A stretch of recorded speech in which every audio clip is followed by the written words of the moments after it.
Good morning students. Welcome once again in Clever International Online Classes.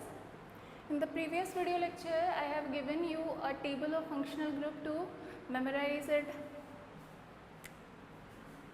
In this table we have discussed about the functional group and heteroatoms. Regarding to the heteroatoms, halogen heteroatoms,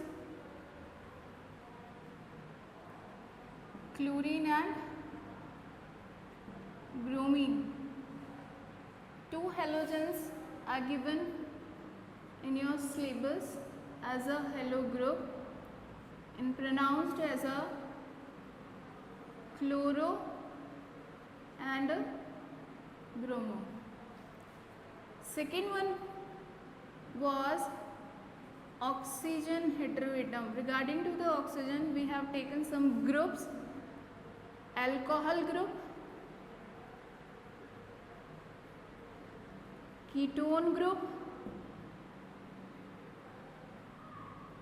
aldehyde and carboxylic acid. Symbol for the alcohol: OH, ketone C double bond O, aldehyde C double bond OH and carboxylic acid C double bond OH.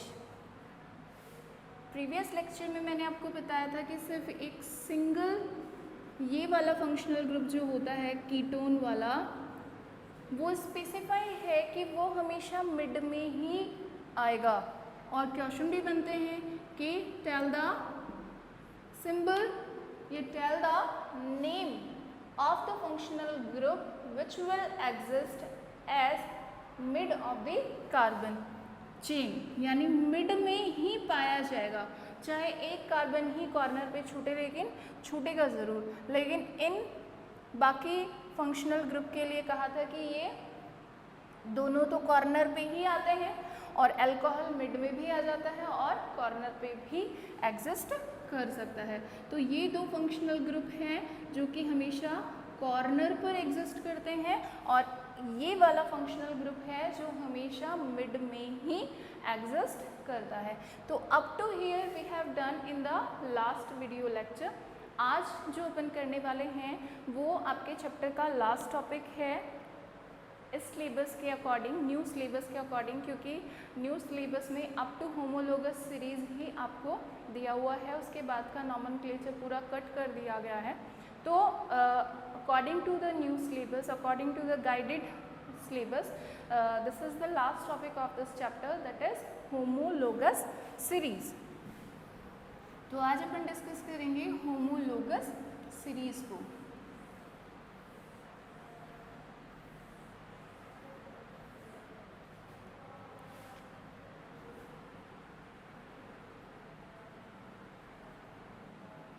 क्या होती है homologous series? Homologous series क्या होती है? देखिए, homologous series compound की ऐसी series होती है जिसमें हम हाइड्रोजन को, कार्बन कंपाउंड्स की बात कर रहे हैं तो जाहिर सी बात है कि हाइड्रोकार्बन्स की बात करेंगे, तो किसी भी कंपाउंड में अगर हाइड्रोजन को रिप्लेस किया जाता है और बार बार जो कंपाउंड्स आ रहे हैं उस सीरीज़ में, यानी जो मेंबर्स हैं उस सीरीज़ के, उसमें अगर हाइड्रोजन को रिप्लेस करने वाला फंक्शनल ग्रुप सेम हो, ठीक है, तो सेम फंक्शनल ग्रुप वाले कंपाउंड्स अगर सीरीज़ बना रहे हैं तो ऐसी सीरीज़ को हम होमोलोगस सीरीज़ कहते हैं। यानी डेफिनेशन क्या होगी? The series of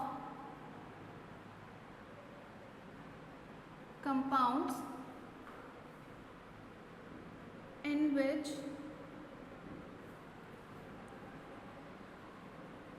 same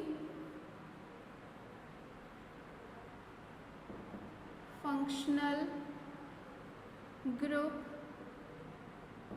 will replace the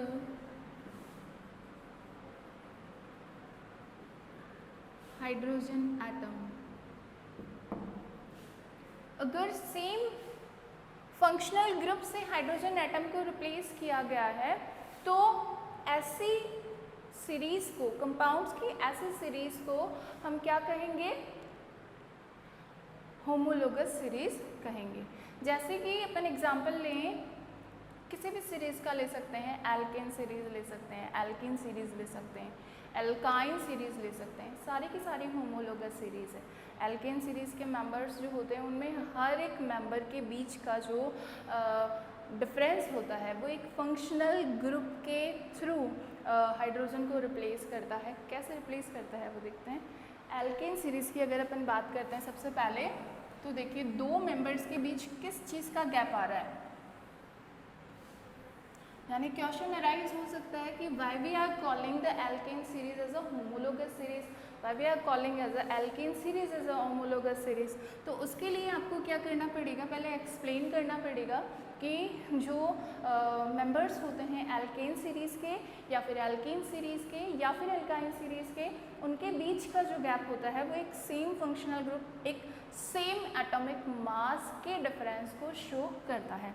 देखिए एल्केन सीरीज़ की अगर अपन बात कर रहे हैं तो एल्केन का फर्स्ट मेंबर होता है CH4, सेकेंड मेंबर क्या होता है C2H6, थर्ड मेंबर क्या होता है C3H8, फिर फोर्थ मेंबर होता है C4H10। अब देखिए डिफरेंस अगर देखें CH4 और C2H6 के बीच, तो किसका डिफरेंस आ रहा है? डिफरेंस देखिए 1 कार्बन, यहाँ पे 2 कार्बन, तो 1 कार्बन का डिफरेंस आया, यहाँ पे 4 हाइड्रोजन, यहाँ पे 6 हाइड्रोजन, कितने हाइड्रोजन्स का डिफरेंस आया? CH2 का डिफरेंस आ गया। ऐसे ही नेक्स्ट मेंबर को देखिए C2H6 और C3H8 में डिफरेंस अगर देखें तो देखिए इसमें भी कितने का डिफरेंस है, 1 कार्बन इंक्रीज हो गया और 2 हाइड्रोजन इंक्रीज हो गया, CH2 का डिफरेंस आ रहा है। ऐसे ही C3H8 और C4H10 में डिफरेंस देख लीजिए, CH2 का डिफरेंस, ठीक है। तो कोई भी मेंबर उठा के देख लीजिए, बट होने क्या चाहिए, मैनर में होने चाहिए बिल्कुल होमोलोग्यू जिनको कहा जाता है। ये क्या कहलाते हैं? एक दूसरे के होमोलोग्यू कहलाते हैं। ध्यान रखिएगा, कई बार क्वेश्चन यहीं से पूछ लेता है, ठीक है। इनको क्या कहा जाता है? होमोलोग्यू पेयर कहा जाता है। CH4 का होमोलोग्यू क्या होता है? C2H6, C2H6 का होमोलोग्यू क्या होता है? C3H8। नेक्स्ट होमोलोग्यू, वैसे अगर पूछेगा तो C2H6 का C3H8 भी है और CH4 भी है, लेकिन अगर वो पूछ ले कि नेक्स्ट होमोलोग्यू क्या होगा तो फिर उसके आगे वाला होमोलोग्यू आपको बताना पड़ेगा। आप अगर एग्जाम्पलर अगर आपके पास है या फिर नहीं भी है तो मैंने कुछ क्वेश्चंस जो भेजे हैं, आपको नहीं भेजे शायद, नेक्स्ट उसमें आ जाएंगे वर्कशीट के अंदर। तो उन क्वेश्चंस के अंदर आप देखिएगा कि कई क्वेश्चंस के अंदर ऐसे ही क्वेश्चन पूछा हुआ है, यानी कि इसका नेक्स्ट होमोलोग्यू क्या होगा या फिर इस होमोलोगस सीरीज़ में नेक्स्ट मेंबर क्या होगा। तो ये जो क्वेश्चंस हैं वो आपको इसके थ्रू हेल्प मिल जाएगी कि अगर आपको नेक्स्ट होमोलोग्यू उसका पता करना हो तो सिंपली आपको क्या करना है, CH2 ऐड कर दीजिए। जैसे आपको पूछा गया कि C6H14 का नेक्स्ट होमोलोग्यू क्या होगा, तो सोचने की ज़रूरत ही नहीं है, इसके अंदर क्या ऐड करना है, 1 कार्बन ऐड करना है और इसमें 2 हाइड्रोजन्स ऐड कर देना है, यानी C7H16 उसका नेक्स्ट होमोलोग्यू होगा, ठीक है। तो ये होमोलोग्यू क्यों कहला रहे हैं? क्योंकि इनके अंदर एक फंक्शनल ग्रुप का डिफरेंस पाया जा रहा है, सेम फंक्शनल ग्रुप का, वो क्या है? CH2 है, और साथ में इनके अंदर एक पर्टिकुलर एक फिक्स्ड एटॉमिक मास का डिफरेंस पाया जा रहा है, दैट इज 14 म्यू मास। कितना डिफरेंस है? 14 म्यू, क्योंकि 12 तो कार्बन का हो गया और 2 म्यू मास किसका हो गया? हाइड्रोजन का। 9th स्टैंडर्ड में अपन ने किया था एटॉमिक मास डिक्टेशन। तो किस तरह से निकालते थे, जितने एटम्स होते थे उन एटम्स को किससे मल्टीप्लाई कर देते थे, उस एलिमेंट के मास से, एटॉमिक मास से मल्टीप्लाई कर देते हैं। यहाँ पे कार्बन को तो मल्टीप्लाई करने की ज़रूरत है ही नहीं क्योंकि एक ही एटम है, तो इसी का एटॉमिक मास कंसिडर किया जाएगा। 12 हाइड्रोजन का 1 होता है, लेकिन एटम्स यहाँ पे कितने हैं 2, तो 2 से मल्टीप्लाई कर दीजिए, कितना आ गया 2 आ गया। 2 + 12 कितना म्यू डिफरेंस आ रहा है, दो होमोलोग्यूज के बीच में 14 म्यू का डिफरेंस आ रहा है। देखिए यहाँ पर सिर्फ एल्केन सीरीज़ की ही बात नहीं है, अगर एल्केन सीरीज़ में किसी फंक्शनल ग्रुप को ऐड कर दिया जाए हाइड्रोजन को डिस्प्लेस करके, तो भी वो क्या कहलाएगा, होमोलोगस सीरीज़ का मेंबर कहलाएगा। और एल्केन सीरीज़ का तो नहीं कहलाएगा, लेकिन किसका कहलाएगा, जिस फंक्शनल ग्रुप को आपने उसमें ऐड किया है उस फंक्शनल ग्रुप के रिगार्डिंग वो होमोलोगस सीरीज़ का फॉर्मेशन करेगा। जैसे कि अगर अपन बात करें CH3OH, फिर C2H5OH, फिर C3H7OH, ये किसकी होमोलोगस सीरीज़ है, अल्कोहल की होमोलोगस सीरीज़ है। कैसे, देखिए आपका एल्केन सीरीज़ का फर्स्ट मेंबर क्या था, CH4 था, सेकंड मेंबर क्या था, C2H6 था, थर्ड मेंबर क्या था, C3H8 था। ठीक है, इसमें से एक एक हाइड्रोजन को रिप्लेस कर दिया, किससे, OH से, हाइड्रोजन रिप्लेस हो गया। देखिए यहाँ पे 4 हाइड्रोजन थे, अब कितने हाइड्रोजन है, 3, क्योंकि एक हाइड्रोजन को किसने रिप्लेस कर दिया, OH ने। ये बहुत इंपॉर्टेंट थिंग है कि आपको उसकी वैलेंसी पे भी ध्यान रखना है। जैसे OH के लिए अपन सिर्फ एक सिंगल वैलेंसी ही यूज़ करते हैं, तो H की जो सिंगल वैलेंसी होती है वो इजीली OH को क्या कर सकती है, मैनेज कर सकती है। लेकिन ऐसा नहीं है कि डबल वैलेंसी को भी आप सिंगल वैलेंसी से रिप्लेस कर दें, ऐसा नहीं होगा, फिर कार्बन की वैलेंसीज डिस्टर्ब हो जाएगी और आपका कंपाउंड जो बन रहा है वो बिल्कुल सही नहीं बनेगा। तो ये ध्यान रखिएगा कि वैलेंसीज क्या होनी चाहिए, इक्वली डिस्ट्रीब्यूटेड होनी चाहिए या फिर इजीली मैनेज होने वाली होनी चाहिए। ठीक है, तो यहाँ पे देखिए डिफरेंस, हाइड्रोजन, एक एक हाइड्रोजन को रिप्लेस कर दिया गया किससे, OH से। अब अगर इनमें भी डिफरेंस अगर आप देखेंगे होमोलोगस सीरीज वाले मेंबर्स में, जो कि अब कौन सी होमोलोगस सीरीज हो गई है, अल्कोहल होमोलोगस सीरीज हो गई है।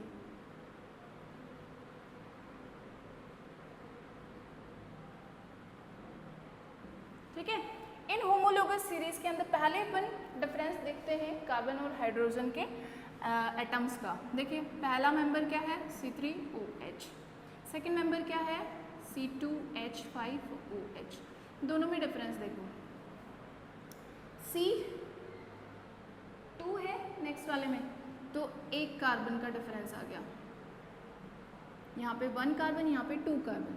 यहाँ देखो 3, 5, कितने हाइड्रोजन का डिफरेंस आया, 2 हाइड्रोजन का। वही डिफरेंस चल रहा है जो कि एल्केन सीरीज में चल रहा था। एल्केन सीरीज के मेंबर्स के बीच में भी कितने का डिफरेंस आ रहा था, CH2 CH2 CH2 का ही डिफरेंस आ रहा था। वैसे ही इनके अंदर भी वही आ रहा है। नेक्स्ट मेंबर्स को ले लीजिए, C2H5OH और C3H7OH, इनके बीच में भी कितने का डिफरेंस आएगा, देखिए 2 से 3 हो गया और 5 से 7 हो गया। कितने का डिफरेंस आया, 2 हाइड्रोजन्स का डिफरेंस आया है। यानी होमोलोगस सीरीज के मेंबर्स के बीच में, किन मेंबर्स के बीच में, जो रेस्पेक्टिव होमोलोग्यूज होते हैं उनके बीच का डिफरेंस कितने का होता है, CH2 का डिफरेंस होता है। और एटॉमिक मास का डिफरेंस कितने का होता है, 14 म्यू मास का डिफरेंस हो गया। तो ये स्पेशल फीचर्स हो गए होमोलोगस सीरीज के। होमोलोगस सीरीज के मेंबर्स जो होते हैं वो क्या स्पेशल फीचर्स शो करते हैं कि जो भी होमोलोगस सीरीज़ के मेंबर्स होते हैं वो रेस्पेक्टिव जो होमोलोगस सीरीज़ मेंबर्स होते हैं उनके बीच का जो डिफरेंस होता है वो CH2 का डिफरेंस पाया जाता है। और एटॉमिक मास डिफरेंस जो होता है वो कितने का आता है, 14 म्यू मास का डिफरेंस आता है। देखिए आप निकाल के भी देख सकते हैं, सिर्फ ऐसे समझने की बात नहीं है। क्योंकि आपको एटॉमिक मास तो निकालना आता ही है इजीली। तो अगर इसका और इसका दोनों का एटॉमिक मास निकाल के अगर अपन देखें तो देखिए CH3OH का एटॉमिक मास निकालिए, क्या आएगा? कार्बन का कितना है 12, ठीक है। हाइड्रोजन देखिए कितने हैं 4 हैं, तो 4 × 1 प्लस ऑक्सीजन कितना है 1 ही है, तो 16 ऐड कर दीजिए। इसका एटॉमिक मास कितना हो गया टोटल 12 + 4 + 16, तो कितना आ जाएगा 16 और 4 कितना हो गए 20 और 12 32 म्यू। ये तो किसका आ गया first member of the alcohol homologous series का। सेकेंड मेंबर आप ले लीजिए C2H5OH। इसका अगर एटॉमिक मास अगर आप निकालेंगे तो किस तरह से निकालेंगे 12 × 2, क्योंकि 2 एटम्स हो गए ना, तो 12 को मल्टीप्लाई करेंगे किससे 2 से। उसके बाद 5 और 1 6, तो 6 × 1 + 16। अब देखिए 12 2 जा 24, 6 + 16, देखिए 24 और 6 30, और ये कितना हो गया 46 में। दोनों में डिफरेंस देखिए 46 और 32 में, 6 में से 2 तो 4 और 4 में से 3 तो 1। डिफरेंस ऑफ एटॉमिक मास, कितने एटॉमिक मास का डिफरेंस आया 14 म्यू मास का डिफरेंस आया। ऐसे आप नेक्स्ट वाले का निकाल के भी देख सकते हैं, C3H7OH का निकाल के देखिएगा, जो आएगा उसको माइनस कर दीजिएगा, 46 को माइनस कर दीजिएगा उसमें से, तो देखिएगा कि 14 म्यू ही मास आपको वहाँ पर भी दिखाई देगा। तो बेसिकली हम क्या कह सकते हैं कि होमोलोगस सीरीज जो होती है वो कार्बन कंपाउंड्स की ऐसी सीरीज़ होती है जिसके अंदर हाइड्रोजन जो होता है उसको सेम फंक्शनल ग्रुप से डिस्प्लेस किया जाता है। तो ऐसी सीरीज़ को, कंपाउंड्स की ऐसी सीरीज़ को हम होमोलोगस सीरीज़ कहते हैं। देखिए स्पेशल फीचर्स में अपन ने क्या क्या देखा होमोलोगस सीरीज़ के अंदर। पहला देखा कि इनके अंदर CH2 का डिफरेंस आता है।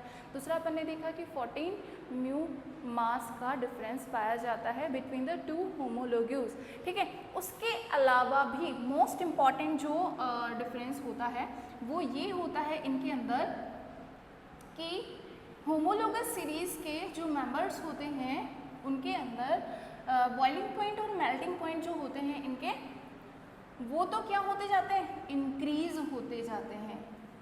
क्या होते जाते हैं इंक्रीज होते जाते हैं, लेकिन सॉल्युबिलिटी क्या होती है डिक्रीज हो जाती है। रीज़न क्या है इसमें? रीज़न है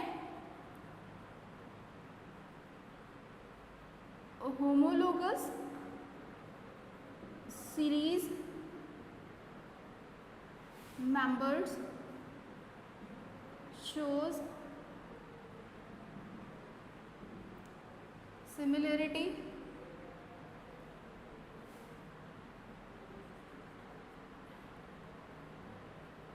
in chemical properties but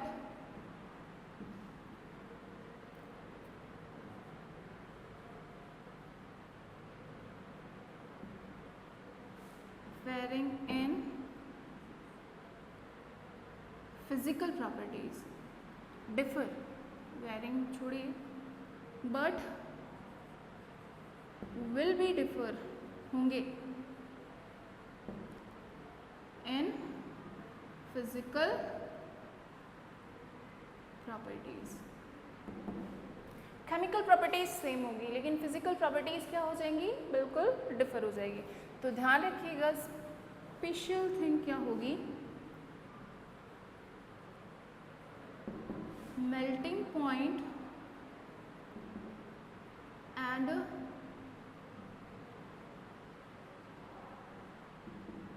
boiling point of homologous series members will increase with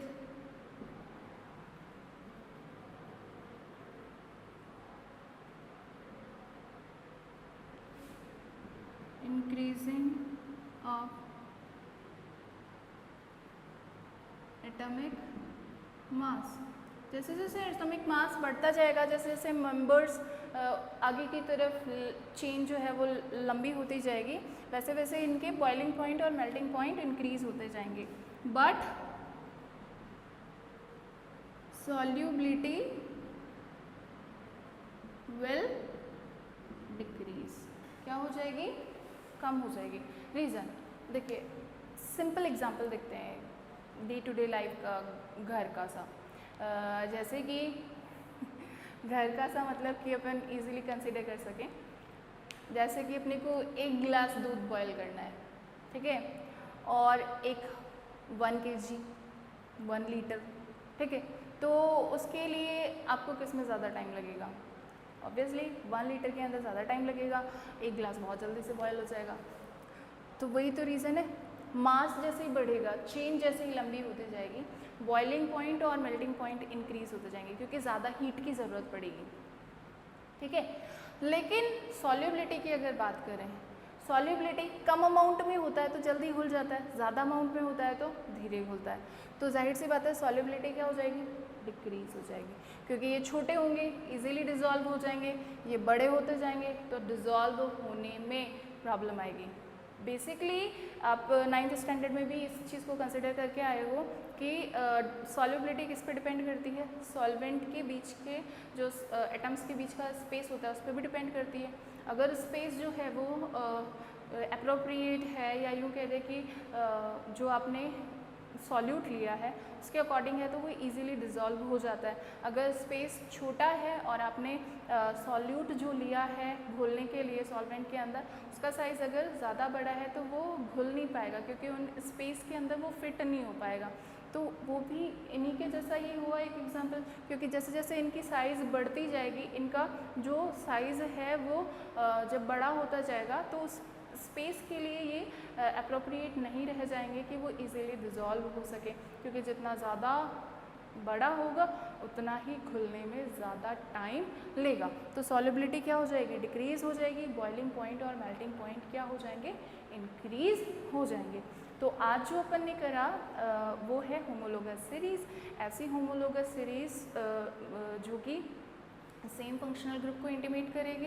carbon compounds के ऐसे मेंबर्स होंगे, ऐसी सीरीज़ होगी जिसमें हाइड्रोजन को जब भी रिप्लेस किया जाएगा सेम फंक्शनल के ग्रुप के थ्रू ही रिप्लेस किया जाएगा तो उसे होमोलोगस सीरीज़ कहा जाएगा। एल्केन भी होमोलोगस सीरीज़ है, एल्कीन भी होमोलोगस सीरीज़ है, एल्काइन भी होमोलोगस सीरीज़ है। रीज़न क्योंकि हर एक होमोलोगस सीरीज़ के अंदर 2 होमोलोग्यूज जो होते हैं उनके बीच का डिफरेंस जो होता है वो कितना होता है? CH2 का डिफरेंस होता है एज ए फंक्शनल ग्रुप, और साथ में एटॉमिक मास का अगर डिफरेंस देखा जाए तो कितना डिफरेंस लेता है? 14 म्यू डिफरेंस आता है दोनों के बीच।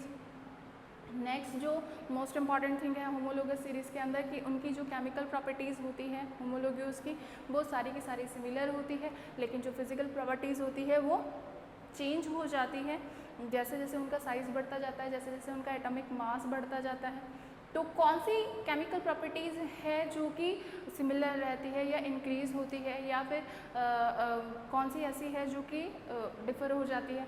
जैसे कि बॉइलिंग पॉइंट और मेल्टिंग पॉइंट की अगर बात करें तो वो जैसे जैसे एटॉमिक साइज़ बढ़ता जाएगा वैसे वैसे बढ़ती जाएगी, क्योंकि वो साइज़ के ऊपर डिपेंड करती है। जैसे जैसे साइज़ बढ़ता है वैसे वैसे आपको ज़्यादा हीट की ज़रूरत पड़ती जाती है। और सॉल्युबिलिटी की अगर बात करें तो वो साइज़ के अगेंस्ट होती है, जितनी छोटी साइज़ होती है वो उतनी ही जल्दी सॉल्युबल हो जाती है।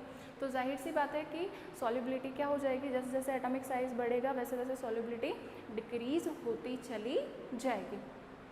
तो आज जो अपन ने किया वो आई थिंक आपको बहुत अच्छे से समझ में आया होगा, लेकिन अगर नहीं आया है, कुछ भी इसमें क्वेरीज है, कुछ भी प्रॉब्लम है तो आप मुझे अपनी क्वेरीज़ को भेज सकते हैं, और नेक्स्ट वीडियो लेक्चर में अपन इससे रिलेटेड कुछ क्वेश्चंस को डिस्कस करेंगे, और हो सकता है कि अपन नेक्स्ट चैप्टर स्टार्ट करें। तो प्लीज़ अब तक जो अपन ने 4 चैप्टर डिस्कस किया है up to homologous series from the starting, I hope that you have completed your notes. अगर नहीं करे हैं तो वो बच्चे जिन्होंने अभी तक नोट्स कंप्लीट नहीं करे हैं, वीडियो देखकर उनको नोट्स बनाने में प्रॉब्लम आ रही है, क्योंकि 1-2 बच्चों के मैसेज मेरे पास आए हैं कि हमें प्रॉब्लम है। तो कोई प्रॉब्लम नहीं है, मैं आपके व्हाट्सएप ग्रुप पे इसके नोट्स भेज दूँगी, पर प्लीज़ अपना वर्क कंप्लीट करिए, ठीक है? क्योंकि फिर आप पीछे रह जाएंगे, जिनका वर्क कंप्लीट हो गया उनसे आप बहुत पीछे रह जाएंगे, क्योंकि पूरा एक होल चैप्टर पीछे हो जाएगा, ठीक है? तो भेजिए मेरे पास अपनी क्वेरीज़ को। कुछ बच्चे हैं जो बहुत अच्छा रेस्पॉन्ड कर रहे हैं, क्वेश्चंस भेजते हैं, आस्क भी करते हैं, तो आप भी एफर्ट लगाइए अपना। बाकी तो ठीक है, जब ऑफलाइन क्लासेस शुरू होंगी तब देखेंगे। Thank you and have a nice day.